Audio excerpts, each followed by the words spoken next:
Hello and welcome to Victoria 2 Military Guide. Hopefully this will be a short guide, but helpful. Now, first of all, let's waste no time getting into description of units. Ignore this. Demobilize, why are you mobilizing? Whatever. Anyway, okay, so first of all, irregulars. As you can see, their stats are terrible. The only good thing about irregulars is that they're extremely cheap. They only require wool to be made, and that's all. So, if you're managing a westernized country, don't even consider making them. They're just terrible. Terrible. Don't ever use them. So, anyway, unfortunately, if you're playing Uncivilized Nation, then you'll simply have to get them until you get what was it, flint something rifles, or important, but it's whatever, that's to the matter. So anyway, the only good thing about them is they're cheap and you can use them in sieges. They're equally effective as infantry in sieges, so that's all. Now moving to infantry. Infantry is very good. Even though most of people tend to replace them with guards, infantry is cheap, very good at fighting, and that's pretty much it. Have decent stats. As you can see, 5-5 defense, but their defense will go up later on in the game. Use infantry whenever you can. And then we go to cavalry. Now cavalry, simple cavalry, this is not just cavalry as a type, but the simple cavalry is one of the probably most underrated cavalry types, well, since they actually have reconnaissance, something cuirassiers don't have. And as you can see, cuirassiers have much better stats, but cavalry is extremely cheap, has decent stats for cavalry units, has maneuver, which means they can flank, so you can use them in armies. And if you're managing a country that doesn't start with a military staff system, which means you can't make these cavalry types, then you should definitely use at least one cavalry stack per army, because that will speed up your sieging capabilities. Now we're moving to artillery. As you can see, artillery has 1 attack, 3 defense, but their support of 250 means they do a lot in battles. So this is the game where you definitely have to use artillery. I don't know if you played March of the Eagles, but I think you don't use that many artillery there as you do in Victoria. You basically want equal amount of artillery compared to infantry. Now note that artillery isn't cheap at all. You require artillery, liquor, wine and cane food to make them, and that would be a problem for most of small countries in the beginning, especially. In the multiplayer, Germany, UK, France and I believe Belgium to some extent can make artillery in the beginning. Maybe Russia, but that's all. All of the other countries will have to import it, and it will be really hard to get them. So if you can't stockpile artillery in the beginning, just find some way to get it, or work around it. And I'll show you how to work around it. Anyway, engineers. Now, most people like to have a lot of engineers in their army, thinking that that'll speed up their sieges. Well, it won't. In most cases, you will only need 1 engineer regiment per army. Sometimes you can add 2, but that's already too much. One engineer per army is more than enough. This is increasing your sieging capabilities, and note, even though they have actually pretty decent stats, siege 1, attack 2, defense 7, and those stats will go up as the game progresses. We're only in 1836. Those stats will go up, but engineers are completely useless in a battle. We tested it and they just do nothing. That's just terrible. Anyway,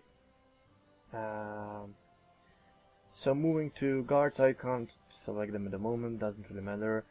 Guards are quite expensive infantry, they require luxury clothes to build. What else? As you can see, their stats are good for attacking armies, but the problem is their defense is terribly low. Compared to, even now, infantry has 5-5, guards have 8-3, so combined they actually have more stats than infantry, but they're just terrible in defense. If they're attacked, they'll just be completely brushed away. So, if you have 6 huge armies, at most you will want 2 of those armies to consist of guards. Others should be infantry. I sometimes even don't build guards at all, and I still fight attacking battles with infantry. Now infantry gets some defense up, attack not so much, but generally infantry is better. Now moving to cavalry. First of all, let's go to cuirassiers. The problem is, even though they seem to be cheap, they're actually not, because there are a lot of things that you will need this steel for, and 31 steel is not at all cheap. So the good thing about cuirassiers, these are basically the only fighting infantry you have. They have great stats for the beginning of the game. Maneuver with only 2, that's okay. It's still the same amount as cavalry. Nothing serious there. The problem is they don't have reconnaissance, and that is a huge deal. Not having reconnaissance here means basically everything. What else are you going to use cavalry for if not reconnaissance? Now cavalry is also used for flanking, with maneuver 2, that's okay. You can use them in battles. So, you remember that I mentioned that if you don't have enough artillery, well, if you don't, then you can use cuirassiers to replace artillery. That's basically it. Although, still, not the very best choice. This is only if you're fighting huge battles, and then cuirassiers will be able to get into first row or flank, whatever. But they're really not the best option. Now, there is a lifelong discussion between which one is better, dragoons or hussars.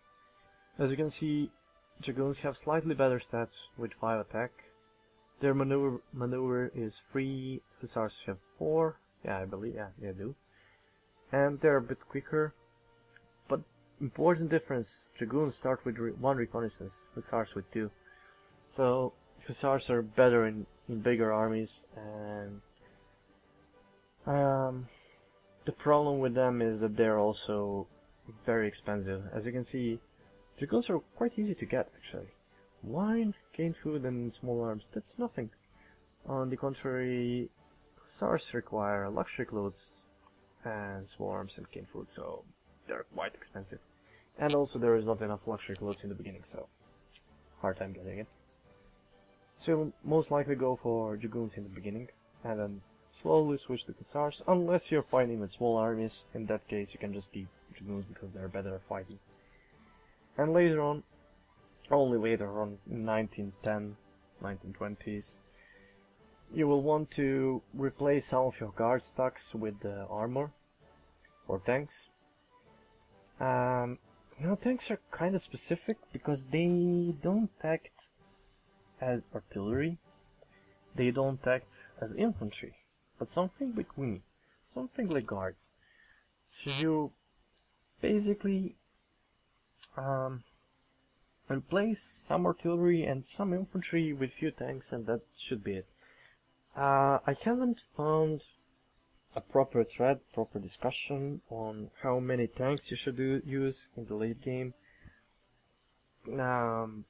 No one agrees on that one, and I would go with my assumption, and that is 3 tanks per army, not more than that. That's perfectly enough.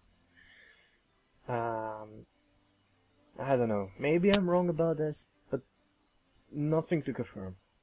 So switching to airplanes. Now airplanes is also specific because they act as a cavalry. They add reconnaissance. They have nothing to add in attack. However, their defense is with 15. Their defense is actually pretty great. So, compared to engineers, they're far better. It's really hard to destroy them. And since they're going to provide reconnaissance for basically all of the battles, so just keep them in. You don't need more than 1 or 2 airplanes in your army. And that's pretty much it when it comes to unit types.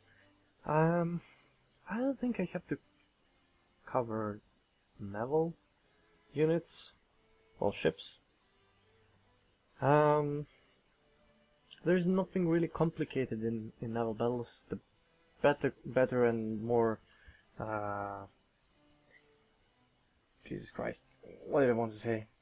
The more advanced ships will always defeat outdated ships, so nothing smart to say here. Generally fighting ships, steamers, cruisers, battleships, and dreadnoughts. Ironclads only useful for colonial points, besides that they're crap. Monitors kind of okay, and that's all. Steamers are the best. Go steamers. That's all. So, of course, you'll want this sliders. If you're playing great country, I mean big country, you'll want to take this. If not, then I prefer to do it manually. So, really personal preferences. Now going into tech, you'll notice that it says 10 out of 30. I cheated here and used everything just to show you later on. Okay, so first of all, your main tech tree is army leadership. If you're going to fight battles, this is one to go. So morale bonus, tactics bonus. This also adds to dice rolls. So this is a must-have. This is #1 priority. After this comes the light armament. Okay, so I'm talking in general. There are some minor differences and some specific text that you want to get before others, but that I'll cover that later. So light armament, that is your #2. Also extremely important. Provides boosts for basically everything, and you want to get it as soon as possible. Now, depending on what sort of battles you're fighting, if you're fighting defensive ones or offensive or combined, you're going for army doctrine or heavy armament. Doesn't really, well, it matters. If it just comes to personal preferences, really. So generally, heavy armament is better if you intend fighting more. But army doctrine is very good tech tree, because not only that it boosts your army, it also increases the fort level, and fighting with force is immensely important.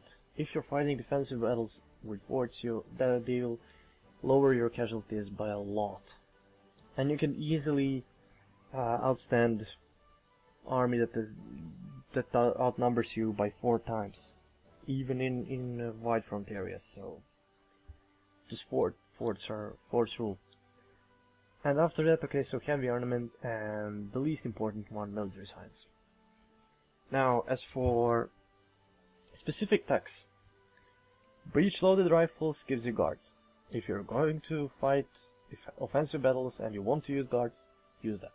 But the more important thing about it is that it gives you colonial negotiations, which means, of course, colonizing. Which makes machine guns even more important. Not only that this lowers combat weight by 5, and it gives huge bonuses to your army. Once you research machine guns, you will be able to get colonial negotiations, which is one of the most important techs in the game. So that is something you definitely need to get. After this, once you get to 1900, you must have this one. Military directionism, gas attack, gas defense, just too important to not get it. I lost too many wars just because I didn't stockpile enough points for this one before 1900. And the enemy got gas attack first, and I just got crushed. That's simply too huge of an advantage to let go. So that's basically it for when it comes to tech. Now we're moving to army composition. This is my preferred army composition. 1 hussar, 5 artillery, 5 infantry. It doesn't have to be 5-5. The important thing is that you have same amount of infantry, same amount of artillery. Why armies like this? Well, first of all, as you can see, we have enough reconnaissance efficiency. That's 90%. That's okay. If I get rid of one regiment, for example this one, it gets up to 100%, but that's okay. Now, with this army, we have covered first row, we have covered second row. If you're not fighting in huge areas, something like this, well, this army can't be breached. So if Russia attacks us here, they can't do anything to us. Let's just justify a war on Russia. I just want to show you. We have a... oh god. Terrible relations. Good.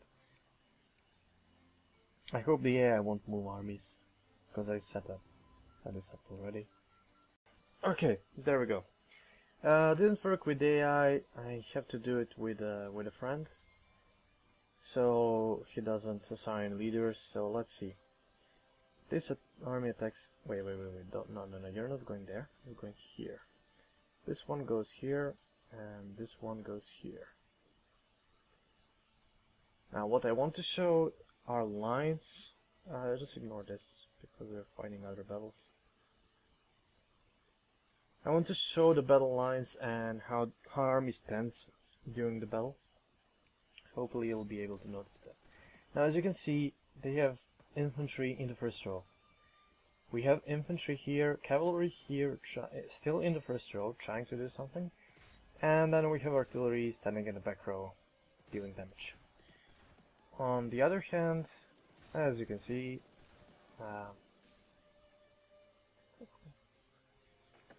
yeah, well, as you can see, even though they have the same army tech, they're still losing because their army composition is terrible. And this one is going to finish the battle first.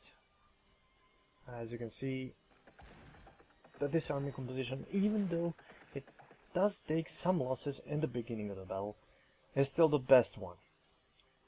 Now, these two are not that great, and as you can see, this one is almost even the battle.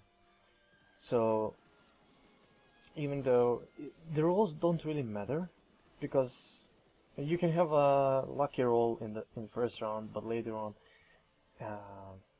they will compensate for it, so they're likely to get better roll. This was against 30k of only infantry regiments, same battles.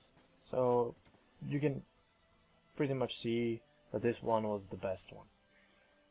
So this one is still going, and this one is still going. If they could reinforce, then they would turn the tide of the battle.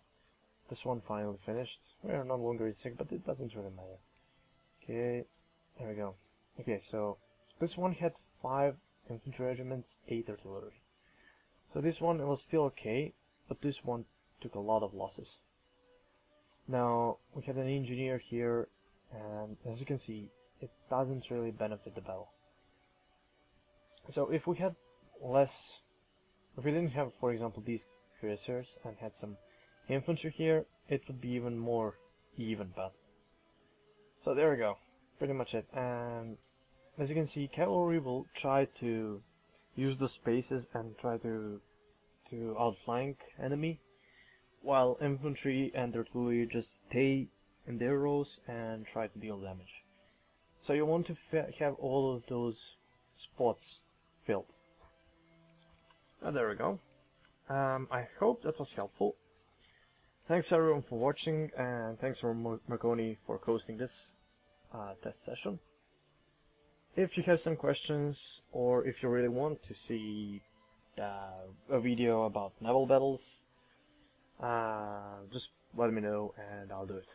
So far, I think this is enough. So have fun, and thanks for watching.